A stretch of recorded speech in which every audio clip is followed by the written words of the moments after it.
خواب میں دکھایا گیا، یہ عقیدہ اور یہ نظریہ درست نہیں ہے، نظریہ درست نہیں ہے۔ اللہ تبارک و تعالیٰ کی طرف کے لیے کسی کے سپرد کیجئے، استخارہ کیجئے، دل جیسا مطمئن ہو وہ کیجئے، بس یہی حدیث میں سنت میں ہے۔ غیر شرعی استخارہ بھی آج کل کے زمانے میں بہت سارے لوگ کرتے ہیں۔ مشروع طریقہ استخارے کا اور شرعی طریقہ میں نے جو بیان کیا حدیث کی روشنی میں وہی ہے۔ باقی بعض لوگ تسبیح کے دانے پکڑ کر کے ایک دانے پر دوسرے پر نہ بولتے ہیں، جو آخری دانے کے مطابق اس پر عمل کرتے ہیں۔ بعض تسبیح پکڑ کے ایک دانے پر ہاں، دوسرے پر نہ، ہاں نہ، ہاں نہ، کرے نہ کرے، نہ کرے نہ کرے، کرے نہ کرے، اس پر عمل کرتے ہیں۔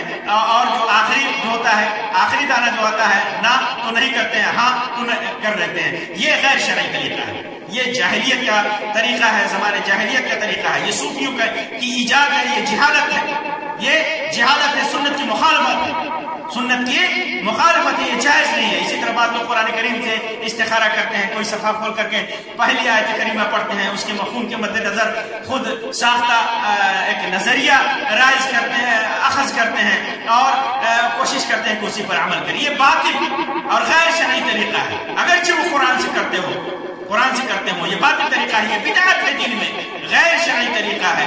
اسی طرح بعض لوگ تیر پھینک کر کے دائیں بائیں سمت کا اندازہ لگا کر کے نظریہ اخذ کرتے ہیں، یہ سب باطل ہے، یہ سب باطل اور غیر شرعی طریقہ ہے۔ اسی طرح غیر شرعی استخارہ کے طریقوں میں سے ایک طریقہ یہ ہے کہ دوسروں سے آدمی کرایا جاتا ہے، بلکہ آج تو استخاروں کے لیے نعوذ باللہ فیس مقرر کر رکھا ہے لوگوں نے، بزرگوں سے ولیوں سے جا کر کے استخارہ کراتے ہیں، کراتے ہیں کہ میرے لیے استخارہ کر دیجئے۔ استخارہ آدمی کو خود کرنا ہے، نمازی کو، ایک مومن کو استخارہ خود کرنا ہے، دوسروں سے نہیں کرانا ہے، خود استخارہ کرنا ہے، دوسروں سے کرانا یہ غیر شرعی طریقہ ہے۔ ورنہ صحابہ کرام ایک دوسرے سے استخارہ کراتے، ایک دوسرے سے اپنے عمل پر استخارہ کراتے، لیکن کسی نے نہیں کرایا۔ اللہ کے رسول صلی اللہ علیہ وسلم اس کو بیان کرتے، اللہ کے رسول صلی اللہ علیہ وسلم نے تو سکھایا ہے امت کو، جیسے قرآن کی صورتیں سکھاتے تھے ویسے ہی اللہ کے رسول صلی اللہ علیہ وسلم نے اپنے اصحاب کو سکھایا ہے، تعلیم دی ہے۔ اس کا مطلب یہ ہوا کہ استخارہ خود انسان کو کرنا ہے، لیکن وہ لوگ جو دین کو بیچنے والے ہیں، دین کا سودا کرنے والے ہیں، دین کے اندر بدعت ایجاد کرنے والے ہیں، دین کے اندر گمراہی، شریعت کے اندر گمراہی پیدا کرنے والے ہیں، سنتوں کو بدلنے والے ہیں، وہ لوگ غیروں سے استخارہ کراتے ہیں، اور ان لوگوں نے اپنی فیسیں تک مقرر کر رکھی ہیں۔ جس طرح ڈاکٹر کو فیس دیا جاتا ہے، استخارہ کرنے والے کو جا کر کے یہ لوگ فیس دیتے ہیں، یہ لوگ فیس دیتے ہیں کہ میری بیٹی کی شادی کرنی ہے، استخارہ کر دیجئے، مجھے تجارت کرنی ہے، استخارہ کر دیجئے۔ یہ غیر شرعی طریقہ ہے، اور بعض صوفیہ قسم کے لوگ مراقبے میں جا کر بیٹھ جاتے ہیں، اور مراقبے میں بیٹھ کر کے کہتے ہیں ہاں ایسا ہونا چاہیے کہ نہیں ہونا چاہیے۔ یہاں اس چیز کی وضاحت بھی ضروری ہے کہ دعا کرانا اور استخارہ کرانا یہ دو چیزیں ہیں۔ آپ کسی بزرگ سے جسے آپ سمجھتے ہیں کہ اس کی دعا اللہ تبارک و تعالیٰ قبول کرتا ہے، یا کسی سے بھی، کسی مومن سے آپ دعا کرا سکتے ہیں۔ اللہ کے رسول صلی اللہ علیہ وسلم سے صحابہ کرام دعا کرایا کرتے تھے کہ اللہ کے رسول صلی اللہ علیہ وسلم آپ میرے لیے اس چیز کی دعا کر دیجئے، آپ میرے لیے فلاں چیز کی دعا کر دیجئے۔ اللہ کے رسول صلی اللہ علیہ وسلم کرتے بھی تھے، اور ایک مسلمان سے دعا کرانا یہ جائز ہے، یہ جائز ہے۔ جیسا کہ بارش طلب کرنے کے لیے عباس رضی اللہ تعالیٰ عنہ سے صحابہ عمر بن خطاب رضی اللہ تعالیٰ عنہ نے کہا تھا کہ اللہ کے رسول صلی اللہ علیہ وسلم کے زمانے میں اللہ کے رسول صلی اللہ علیہ وسلم سے دعا کراتے تھے بارش کے لیے، اب آپ صلی اللہ علیہ وسلم ہے نہیں، اے عباس اب کھڑے ہوئے اور اللہ تبارک و تعالیٰ سے ہمارے لیے بارش کی دعا کیجیے، اللہ تبارک و تعالیٰ سے بارش کی دعا کیجیے۔ تو انہوں نے اللہ تبارک و تعالیٰ سے بارش کی دعا کی تھی۔ تو دعا کرنا یہ الگ بات ہے، استخارہ ایک مخصوص عبادت ہے، دو بھلائی کے معاملوں میں اطمینان کے لیے ایک مخصوص عبادت ہے، جس کا طریقہ سنت میں بیان شدہ ہے، جس کے مسائل اللہ کے رسول صلی اللہ علیہ وسلم کی طرف سے صحابہ کرام نے بیان کیا ہے۔ تو اس عبادت کو اسی حیثیت میں رکھنا چاہیے، اس سے آگے نہیں بڑھنا چاہیے۔ دعا آپ کرا سکتے ہیں، لیکن استخارہ خود کرنا ہے، دوسروں سے نہیں کرانا۔ یہ انسان کا ذاتی معاملہ ہے، ذاتی معاملہ ہے۔ اسی طرح ایک اور چیز ہے، مسئلہ کہ آدمی ہاتھ اٹھا کر کے استخارہ میں، جیسے نماز کے بعد ہاتھ اٹھا کر کے دعا کرے گا یا بغیر ہاتھ اٹھائے دعا کرے گا، تو اس سلسلے میں کوئی واضح چیز تو نہیں ہے، واضح چیز سنت میں بیان نہیں ہے کہ ہاتھ اٹھا کر کے کرنا ہے یا ہاتھ اٹھا کر کے بغیر اٹھائے کرنا ہے. حالانکہ بعض سلف میں سے بعض لوگوں نے کہا ہے کہ سلام پھیرنے سے پہلے جو تحیات وغیرہ پڑھتے ہیں پڑھنے کے بعد اس وقت آدمی دعا کرے گا استخارے کی، یہ قبولیت کا وقت ہے. تو یہ ان کی رائے ہے. حالانکہ روایت میں واضح طور پر ہے کہ 2 رکعت نماز پڑھے گا پھر اس کے بعد دعا کرے گا، لیکن ہاتھ اٹھا کر کرے گا یا اٹھا کر کے نہ اٹھا کر کے کرے گا اس کی وضاحت نہیں ہے. لیکن اللہ کے رسول صلی اللہ علیہ وسلم سے عام دعاؤں کے لیے ہاتھ اٹھانے کے استحباب کا ثبوت ہے، اور ہاتھ اٹھانا دعا کی قبولیت کے اسباب میں سے. جیسا کہ اللہ تبارک و تعالیٰ نے فرمایا کہ بندہ جب دعا میں ہاتھ اٹھاتا ہے تو مجھے شرمندگی محسوس ہوتی ہے کہ میں اس کے ہاتھ کو خالی لوٹاؤں. تو دعا کے مستحبات میں سے ہاتھ اٹھانا ہے، دعا کے قبولیت کے اسباب میں سے ہاتھ اٹھانا ہے. تو اسی وجہ سے ہاتھ اٹھا کر کے دعا کرنا یہ زیادہ بہتر ہے. پھر اس کے بعد ایک اور مسئلہ ہوتا ہے کہ ایک ہی نماز میں 2 چیزوں کے لیے دعا کر سکتے ہیں، 2 چیزوں کے لیے. تو اس سلسلے میں کوئی واضح چیز تو نہیں ہے، لیکن چونکہ معاملات 2 ہیں اس لیے 2 کرنا چاہیے. ایک معاملے کے لیے کوئی بھی معاملہ پیش ہو زیادہ بہتر ہے. ایک تو عبادت کی زیادتی ہوتی ہے، ثواب میں زیادہ ہوتا ہے، توکل میں اضافہ ہوتا ہے. 2 معاملہ ہے تو 2 الگ الگ کرنا چاہیے. لیکن اگر دونوں معاملے ایک ساتھ جڑے ہوں تو علماء کہتے ہیں کہ اس میں کوئی حرج نہیں ہے استخارہ کرنے میں. جیسے کسی سے شادی کرنی ہے کہ فلاں لڑکی سے شادی کرنی ہے اور اتنی مہر ہے تو دونوں کے لیے اتنی مہر رکھیں یا اتنی مہر رکھیں، دونوں کے لیے کر سکتا ہے. کس لڑکی سے شادی کرنا ہے، اس لڑکی سے شادی کرنا ہے، اتنی مہر رکھنا ہے. دونوں معاملے اگر متعلق ہوں اس پر قیاس کر لیجیے. 2 معاملے اگر ایک دوسرے سے متعلق ہوں تو دونوں کے لیے ایک ہی نماز میں استخارہ دعا کر سکتے ہیں، استخارہ کر سکتے ہیں. لیکن اگر الگ الگ معاملات ہیں تو الگ الگ استخارہ کی نماز پڑھنی چاہیے، الگ الگ دعا کرنی چاہیے. یہ زیادہ بہتر ہے. اللہ تبارک و تعالیٰ سے دعا ہے کہ اللہ تبارک و تعالیٰ ہمارے تمام اعمال کو قرآن و سنت کے مطابق کر دیں. اللہ تبارک و تعالیٰ ہمارے لیے انہی معاملات کو پسند فرمائے جو ہمارے لیے دنیا اور آخرت میں بھلائی اور خیر کا سبب ہو.